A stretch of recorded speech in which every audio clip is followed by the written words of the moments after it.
All right, we just found this 1965 Corgi Classic toy catalog. That's funny, Corgi Classics in 1965. But a lot of these are bent, and I'm not going to unbend them. But somebody with more patience and a more stable hand than me could probably fix the pages. See, they're just bent. Bent. Those aren't bent. I'm not doing it because my dad always said I was ham-handed. And I don't want to mess up this nice book, which is otherwise in incredible shape. So these are considered classics in 1965, I guess. Oh, that's cool.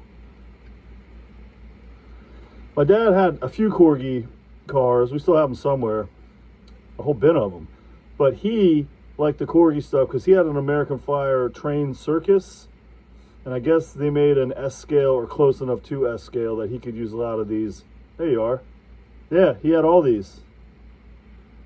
I sold them to a... I mean this in a nice way, but I sold them all to a crazy guy in Texas who also had a whole circus theme going to his land. That's cool. Some of them had boxes too, but anyhow, oh, military stuff. Everyone loves that.